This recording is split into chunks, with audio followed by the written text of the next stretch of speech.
Meus amados, nós vamos abrir a palavra de Deus. E convido você para abrir o texto bíblico no primeiro livro de Samuel. Primeiro livro de Samuel, capítulo 17.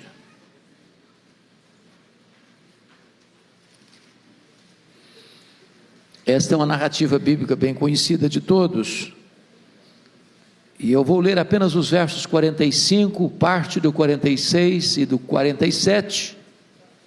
Entretanto, pretendemos fazer uma exposição de todo o capítulo e preciso que você mantenha a Bíblia aberta depois da leitura. 1 Samuel 17, 45.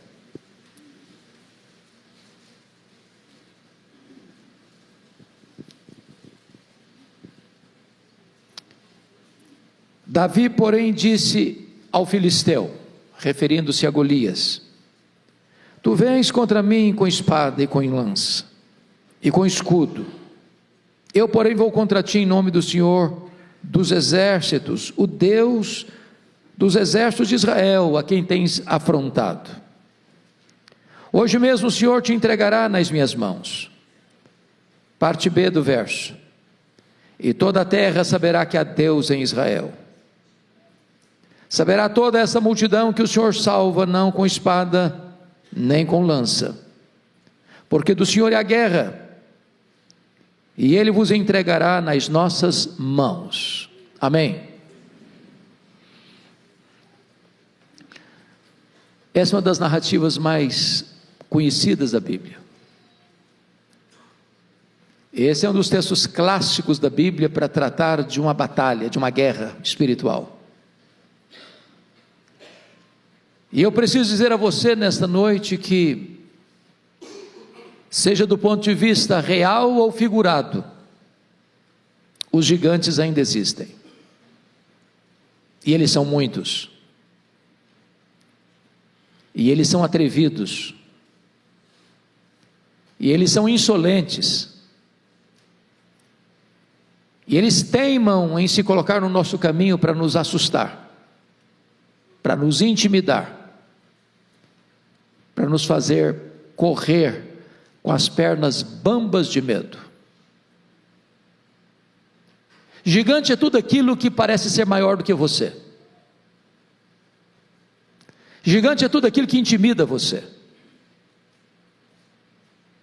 Há gigantes que estão fora de nós. Há gigantes que estão dentro de nós. Há gigantes que nós os criamos no laboratório do medo.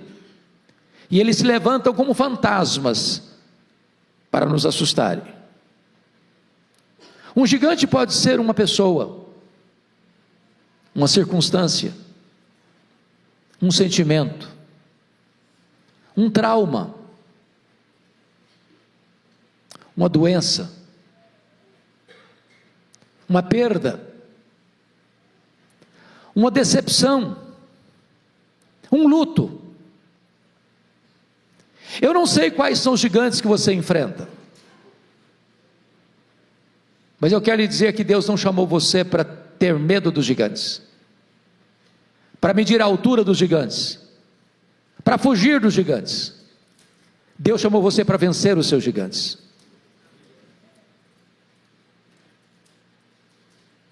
Talvez vencedores gigantes não nascem, eles são feitos, forjados na urdidura da luta.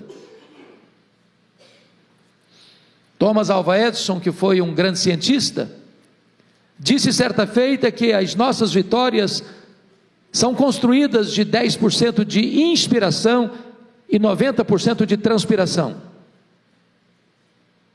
Tem trabalho, tem suor, tem lágrimas.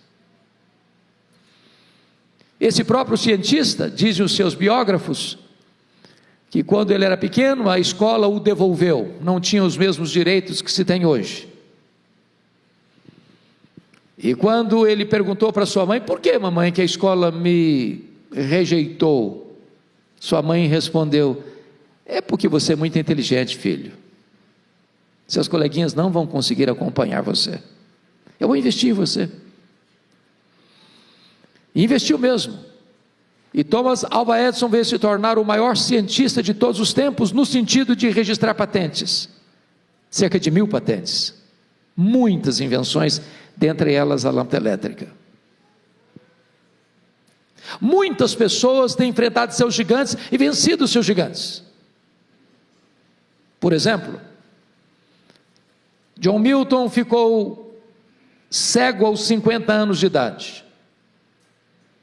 Não é fácil enxergar e deixar de enxergar. Alguém diz: acabou a vida dele. Pois depois de completamente cego, ele escreveu o grande clássico, O Paraíso Perdido. Ludwig van Beethoven foi um músico de qualidades superlativas. Sua família tinha sérios problemas de formação genética. Quando a sua mãe engravidou, o médico recomendou a ela interromper a gravidez. Ela corajosamente manteve a gravidez. Nasceu Ludwig van Beethoven, um músico excelente, mas por uma surdez progressiva, aos 46 anos de idade ele ficou completamente surdo. Parecia o fim para a carreira de um músico. Mas depois de completamente surdo, ele compôs as suas mais importantes sinfonias. Venceu o gigante da surdez. Talvez a mais celebrada compositora evangélica de todos os tempos foi Fanny Crosby. Fanny Crosby compôs cerca de 8.000 hinos. Cantava todos eles de cor. Praticamente conhecia todo o Novo Testamento de cor. Essa mulher viveu 92 anos. Porém, ficou cega por um erro médico na 6ª semana de vida. Passou toda a sua história na escuridão. Mas ela inspira e consola milhões de pessoas com suas músicas ainda hoje. Que segurança tenho em Jesus, pois nele gozo paz, vida e luz. Quer estar ao pé da cruz, que tão rica fonte. Hinos de Fanny Crosby. Venceu o gigante da cegueira. Quais são os seus gigantes? Hoje Deus está aqui convocando você para enfrentar e vencer esses gigantes. Esse texto nos fala de uma guerra. Israel está lutando contra os filisteus. Os filisteus foram os mais terríveis inimigos de Israel por séculos. Oriundos da região do Mar Egeu, migraram para Israel na região costeira ocidental, na parte próxima ao Mediterrâneo. Nunca foram vencidos por Israel, senão no período de Davi. Eles eram muito mais preparados militarmente, eles tinham carros de ferros, eles eram numerosos e muito valentes na guerra. E agora, de um lado está o exército de Israel, do outro lado estão os filisteus. Na hora do enfrentamento, do embate, da conflagração, diz a Bíblia que levanta um duelista do lado dos filisteus, chamado Golias, um homem de 3 metros de altura, trajando uma armadura de 60 quilos, a ponta da sua lança pesava 6 quilos, havia um escudeiro na sua frente, e esse homem insolentemente disse para os soldados de Israel: não é preciso lutar, dê-me um homem para lutar comigo, se ele me vencer, nós serviremos vocês, se eu vencer, vocês nos servirão. E diz a Bíblia que durante 40 dias, 2 vezes por dia, esse duelista filisteu desafiou o exército de Israel e todos fugiram de medo. O moral do exército de Israel estava baixo. Porém, na hora da debandada geral, no 40º dia, Na 80ª vez, chega Davi no acampamento, para levar provisão para o comandante e para os seus irmãos, e ele quer saber o que está acontecendo. Informam para ele: tem um gigante, um duelista, um homem experimentado na guerra, que está nos humilhando, nos afrontando. Ele é imbatível, ele é invencível, ninguém pode lutar com ele. E quando Davi escuta essa história, ele pergunta: mas quem é esse incircunciso filisteu para afrontar os exércitos do Deus vivo? E se dispôs a enfrentá-lo, e a vencê-lo, e o enfrentou e o venceu. Daí decorre então o tema dessa meditação: quais são os atributos de um homem vencedor de gigantes? Esse texto nos aponta para isso. Com a Bíblia aberta comigo, confira por gentileza. Em primeiro lugar, veja você o verso 24. Todos os israelitas, vendo aquele homem, fugiam de diante dele e temiam grandemente, e diziam uns aos outros: viste aquele homem que subiu? Pois subiu para afrontar a Israel. Um vencedor de gigantes, irmãos, não escuta a voz dos pessimistas. Os pessimistas estão por aí crescendo como cogumelo, estão por toda parte, e eles vão olhar para vocês e dizer assim: é uma loucura você enfrentar o seu gigante, você não vai conseguir, isso é maior que você, é melhor desistir, é mais seguro fugir. Se você escutar os arautos do pessimismo, se você escutar os embaixadores da incredulidade, se você der crédito a esses pessimistas, você também vai fugir.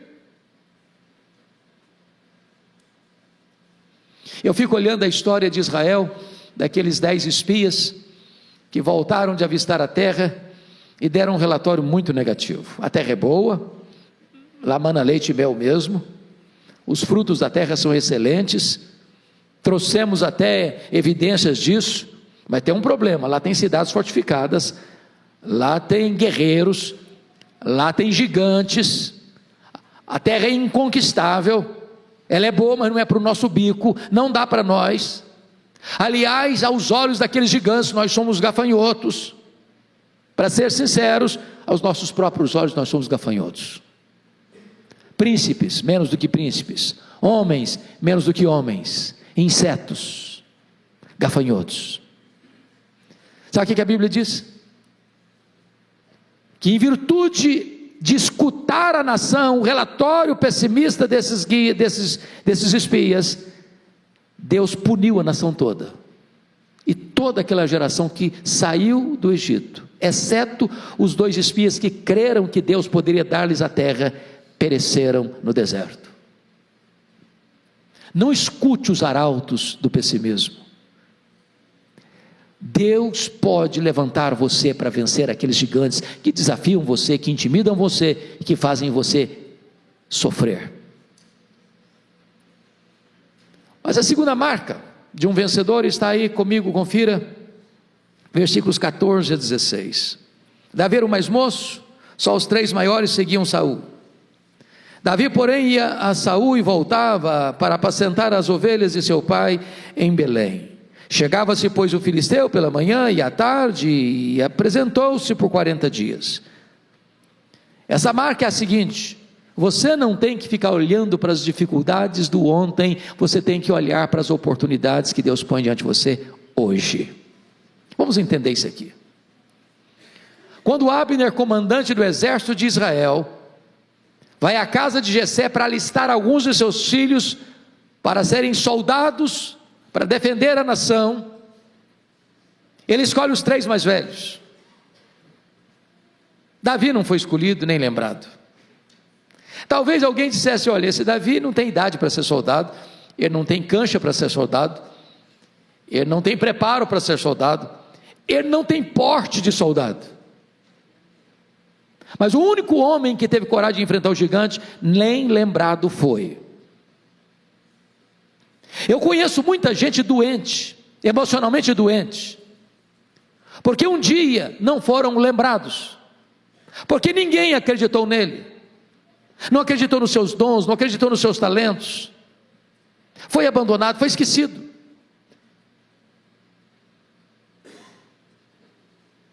Eu conheço muita gente que diz, mas a minha vida é ruim assim, sabe por quê? Porque eu não nasci num berço de ouro, porque eu não estudei numa boa escola de referência, porque eu não tive chance de fazer um curso superior. Ficam lamentando os problemas do ontem, quando Deus quer que você olhe para as oportunidades que Ele está dando para você hoje. Leia a Bíblia, leia a história, você verá que os grandes vencedores não nasceram em berço de ouro, foram forjados na urdidura da luta. Não importa o seu grau de instrução, não importa o seu berço, se de ouro ou berço de palha, o que importa é que Deus pode levantar você na sua geração, para ser uma bênção e para ser um vencedor de gigantes.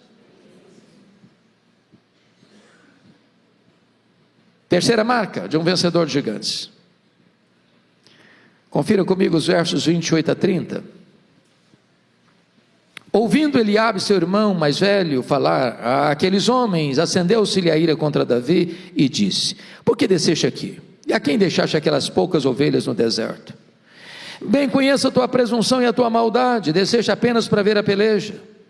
Respondeu Davi: que fiz eu agora? Eu fiz somente uma pergunta. Desviou-se dele para outro e falou a mesma coisa. Terceiro lugar, irmãos, um vencedor de gigantes é alguém que precisa aprender a lidar com seus críticos. Nos meus 41 anos de pastorado, preciso reconhecer que eu não conheço ninguém que se levantou ou foi levantado por Deus, melhor dizendo, para uma grande obra, que não tenha enfrentado críticas. Quem tem medo de críticas não serve a Deus. Quem tem medo de críticas está mais interessado nos aplausos humanos do que na glória de Deus. Agora é verdade que há críticas e críticas. Tem crítica que vem para ajudar você, para impulsionar você. Alguém que está interessado em ajudar você, em cooperar com você. Mas há críticas que vêm para destruir você, para humilhar você, para derrubar você. Esse tipo de crítica dói muito. Mas eu vou lhes dizer quando é que a crítica dói mais. Em primeiro lugar, a crítica dói mais, meus irmãos, quando ela vem daqueles que deveriam estar do nosso lado e estão contra nós. É gente que faz parte da mesma equipe, da mesma igreja, da mesma família e joga contra o patrimônio. Faz gol contra, torce contra. Notem vocês que Eliabe é o irmão de Davi, é sangue de Davi, é carne de Davi, e está contra Davi. A gente chama isso de fogo amigo. É gente que puxa o tapete. Quando uma pessoa próxima de você critica você, isso dói mais do que quando um estranho critica você. Se você passando pela rua, recebe uma fechada, e alguém fala um palavrão para você, faz um gesto obsceno para você, você fica irritado 30 segundos. Dobrou a esquina, você não sabe quem é a pessoa, não sabe de onde ela vem, para onde ela vai, já esqueceu. Agora, quando alguém da sua família cutuca você, critica você, tenta humilhar você, isso dói. Segundo, sabe quando a crítica dói mais? É quando ela vem daqueles que nos conhecem há muito tempo. O Eliabe era o mais velho, o Davi era o caçula, eles eram 8 irmãos. Eliabe viu Davi nascer, viu Davi crescer, e apesar disso criticava Davi. Na verdade, meus irmãos, o que incomoda os críticos não são seus defeitos, são suas virtudes. O que o crítico não tolera é que você seja honrado e ele não. É por isso que Eliabe está criticando Davi. Terceiro lugar, sabe quando a crítica dói mais? Quando ela é contínua, quando ela é contumaz. Olha comigo o versículo de número 29, aliás, versículo 29, quando Davi pergunta assim: que fiz eu agora? Eu só fiz uma pergunta. Sabe o que significa isso? Davi está perguntando para o seu irmão assim: ô Eliabe, até quando você vai ficar no meu pé? Quando você vai me dar descanso? Para com isso, rapaz. Esse tipo de crítica, uma goteira, incomoda. Ou, irmãos, às vezes tem gente, até na igreja, que parece que tem até um ministério, sabia? É o ministério da crítica. Ele acha que vai resolver o mundo com as críticas dele. Pode acontecer tudo direitinho, não tem um elogio. No dia que as coisas não saírem do jeito que ele queria, lá vem a crítica.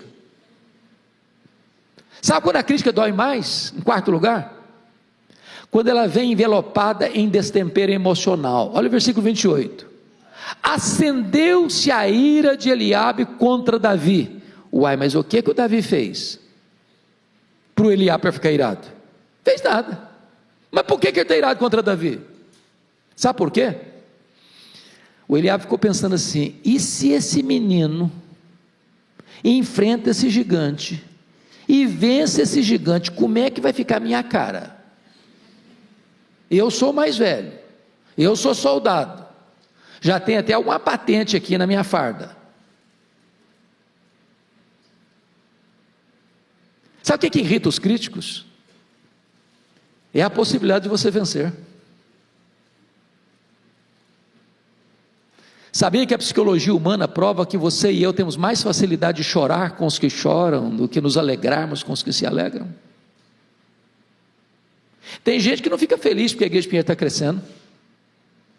Tem gente que não fica feliz quando você vê alguém rompendo na vida. Tem gente que fica incomodado porque Deus está abençoando o seu trabalho. Isso é o crítico. Mas sabe quando a crítica dói mais? A crítica dói mais quando o crítico tem a síndrome de Deus. Sabia disso, que o crítico tem síndrome de Deus? Olha o versículo 28. O Eliabe perguntou assim para o Davi, disse assim acerca do Davi: bem conheça a tua presunção e a tua maldade. Você veio aqui só para espiar essa peleja. Meus irmãos, isso é um juízo de valor. Isso é foro íntimo. Presunção e maldade só Deus conhece. Mas o crítico julga suas palavras, julga suas obras e julga suas intenções. A grande pergunta é: será que Eliabe tinha razão? Será que Davi estava ali mesmo porque ele era presunçoso? É isso mesmo? Vamos entender? Se você virar a página da sua Bíblia para o capítulo 16, no capítulo 16 aconteceu uma cerimônia lá na casa do Jessé. Deus mandou o profeta Samuel à casa do Jessé para ungir um dos filhos de Jessé, rei de Israel, em lugar de Saul. E quando o profeta Samuel está chegando, a primeira pessoa que ele encontra é o Eliabe, rapaz bonitão, capa de revista. E aí o Samuel pensou logo: está aí o ungido do Senhor. Disse: vai devagar, profeta, aí só tem casca, é só verniz. Nesse não. Diz a Bíblia que todos os outros filhos de Jessé passaram diante de Samuel e disse: não é esse, também não é esse, também não é esse aqui também não é, também aquele ali não é, esse aqui também não é. Ué, mas acabaram os filhos? Ah, não, tem o caçula, mas o caçula, tadinho, ele é um menino ainda, ele está lá cuidando de ovelha. Pois é, e nós não vamos nos assentar à mesa enquanto ele não chegar.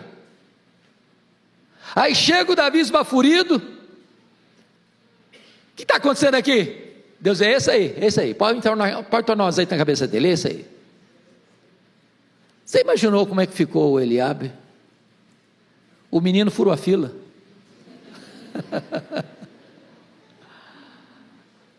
Agora, preste atenção nisso. Os três mais velhos estão na guerra. O Jessé dá um recado para o Davi: ô meu filho, deixa as ovelhas aí sob cuidado de alguém, vem cá, preciso de você. Ô filho, eu preciso que você leve esses pães e esses queijos para o comandante e para os seus irmãos. Davi poderia ter dito assim para o seu povo: papai, eu acho que o senhor não está entendendo é nada. O senhor não sabe o que aconteceu aqui em casa, não? O senhor não sabe que eu sou o futuro rei de Israel, não? O senhor não sabe que agora eu preciso preservar minha imagem? Ué, mas o que é isso? Ué? Eu me dá um agora de office boy? Como é que fica a minha imagem? E a minha reputação? Vou não, o senhor arranja outro. Agora eu tenho que manter a pose. Portanto, quando Davi vai, ele é humilde, não presunçoso. O problema é que o crítico transforma a sua virtude em defeito, e critica a sua virtude como se defeito fosse. Sabe quando a crítica dói mais? Em último lugar, a crítica dói mais quando o crítico quer humilhar você diante das outras pessoas. Olha a pergunta do Eliabe no verso 28. Ô menino, com quem você deixou aquelas poucas ovelhas no deserto? O que ele está falando aqui? Trocando em miúdo, sabe o que ele está dizendo para Davi? Menino, recolha-se a sua insignificância. Coloque-se no seu lugar, rapaz. Quem é você? Você não passa de um pastorzinho de poucas ovelhas no deserto e vai dar uma de valentão aqui, tem um exército inteiro fugindo desse gigante. Quem é você, cara? Enxerga-se. O que ele está fazendo? Humilhando Davi diante dos soldados de Israel. Deixa eu dizer uma coisa a você muito séria. A única maneira de você lidar com seus críticos é fazer o que Davi fez. O que Davi fez? Confira o versículo 30. Está escrito aí: desviou-se dele para outro e falou a mesma coisa. Se você escutar os críticos, você perde a alegria, você perde a paz, você perde o sono, você perde o apetite, você perde a saúde, você perde o foco. Não gaste tempo com os críticos.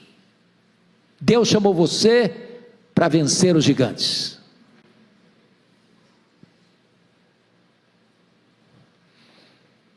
Quinta marca de um vencedor de gigantes. Aliás, quinta não, quarta.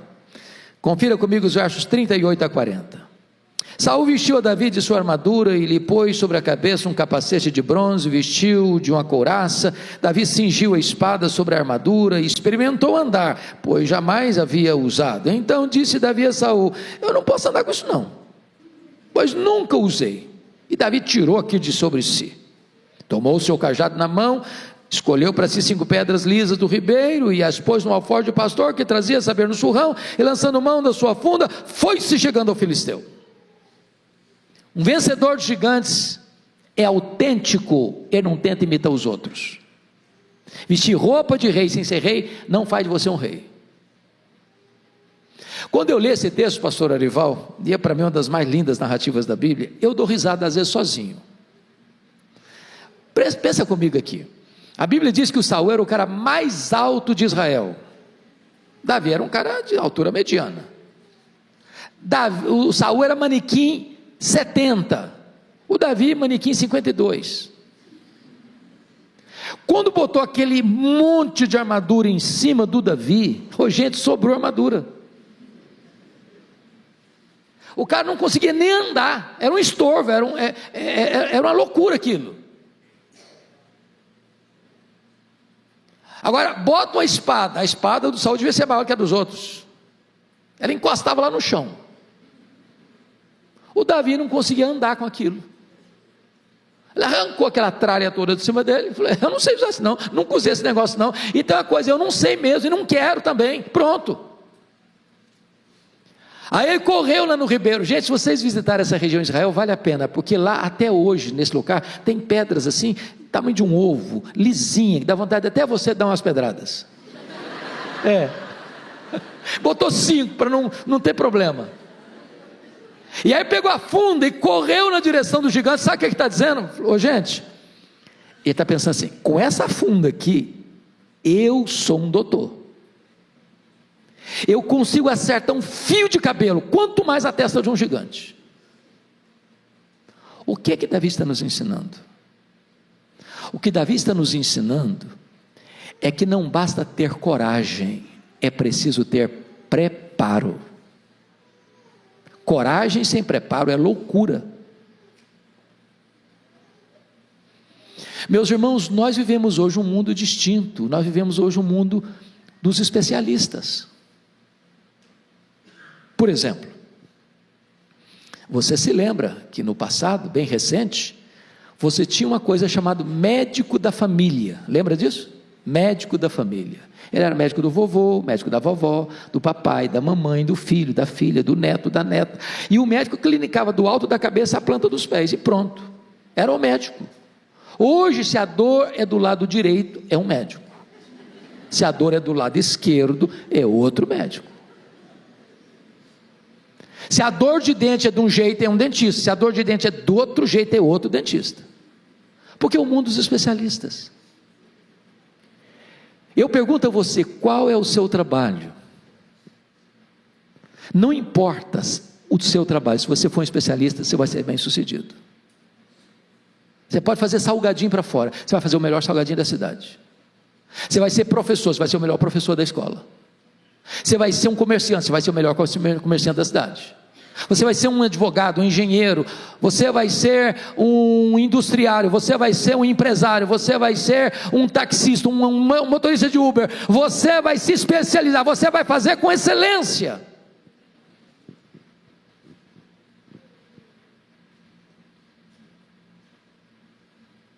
Quando Davi pegou aquela pedra não era pedra, era um míssil. Era um projétil. Ele não está fugindo, ele está caminhando na direção do gigante. Mas, em quinto lugar, um vencedor de gigantes, irmãos, está aí no versículos 45 a 47, nós não vamos ler agora porque lemos no começo. O vencedor de gigantes é aquele que reconhece que apesar do seu preparo e da sua coragem, quem dá a vitória é Deus.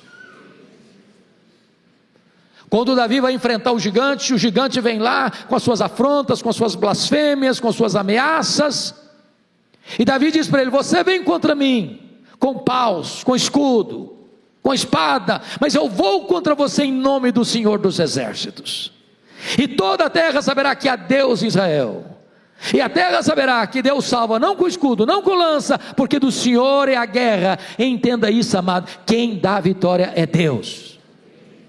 Quem leva você para frente é Deus. Quem faz você triunfar é Deus. Não a nós, Senhor, não a nós, mas ao teu nome da glória, porque dele, e por meio dele, e para ele, são todas as coisas. Eu não sei quais são seus gigantes, mas você não pode vencê-los sozinho. Você não pode triunfar sozinho. Você não pode entrar nessa luta espiritual de cara limpa. Você precisa de armas espirituais poderosas em Deus para destruir fortalezas e anular sofismas. Você precisa do poder de Deus e ser revestido de toda a armadura de Deus. Você precisa confiar não nos seus talentos, não nos seus dons, não no seu dinheiro, não na sua força dos seus músculos, não nas suas estratégias. Você precisa confiar em Deus. É de Deus que vem a vitória.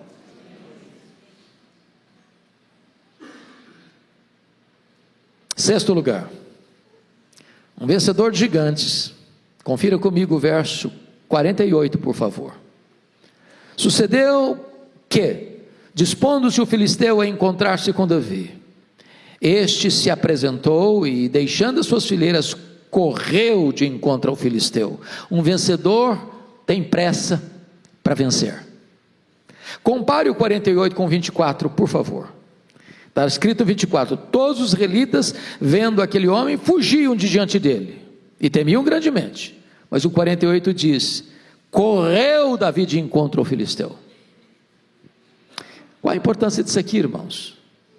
A Bíblia diz que a esperança que se adia, adoece o coração. Tem problemas na nossa vida, irmãos, que vão ficando encruados, porque a gente está adiando, empurrando com a barriga, escondendo debaixo do tapete. É aquela conversa, é aquele confronto, é aquele perdão, é aquele acerto, é aquela decisão. Tem um ditado aqui no Brasil muito conhecido de todos nós: é melhor você ficar vermelho meia hora do que amarelo a vida inteira. Então tome decisão. Pare de ficar adiando as coisas. Tenha pressa para vencer.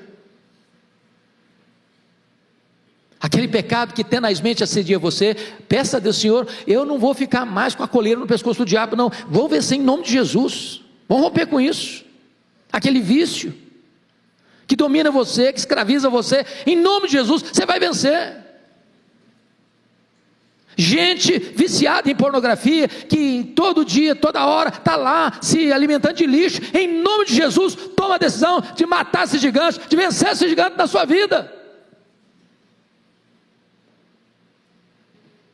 Está na hora de você parar de adiar a solução dos problemas, enfrentá-los, vencê-los, não na sua força, mas na força do Deus onipotente.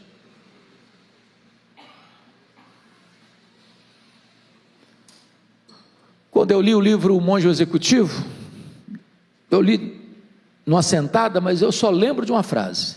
Tem hora que às vezes o livro vale uma frase, a frase vale o livro, não é verdade? E o que valeu o livro para mim foi essa frase: você não é o que você fala, você não é o que você sente, você não é o que você promete, você é o que você faz.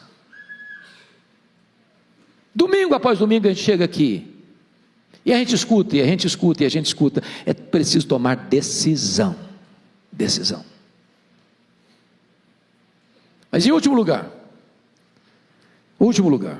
sétimo lugar, confira comigo o verso 52.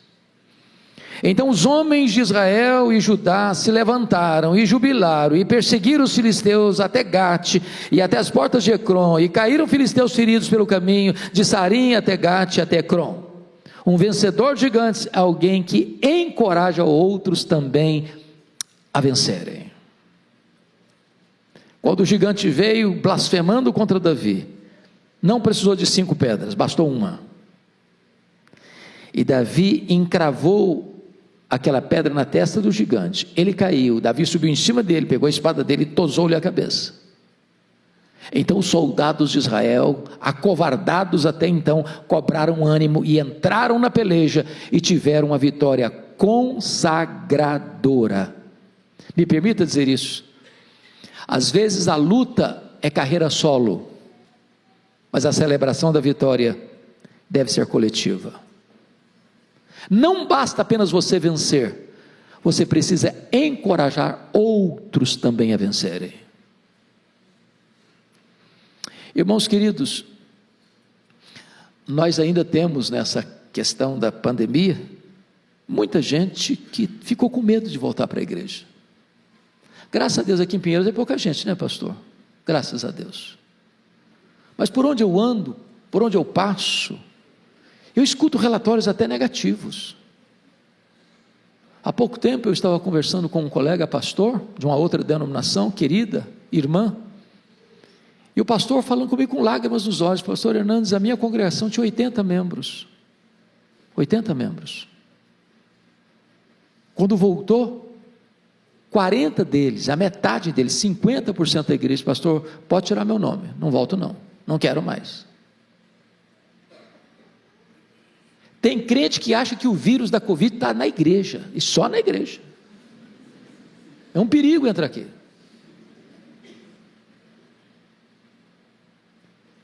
Nós louvamos a Deus pelo alcance que essa igreja tem nas mídias sociais, louvamos a Deus mesmo.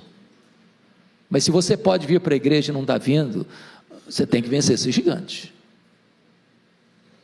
Tem que vencer esse gigante. Talvez está na hora, meu irmão, de você olhar e dizer: meu Deus, quem que não está aqui? Que você conhece, está na hora de, sei lá, fazer uma visita, dar um telefonema, encorajar alguém. Tem hora, irmãos, que basta uma despertada, um empurrãozinho, uma palavra, uma oração. Nós somos um time, nós somos uma equipe, nós somos uma família, nós somos um rebanho, nós somos um povo, nós estamos conectados uns com os outros. Nós não podemos deixar ninguém para trás.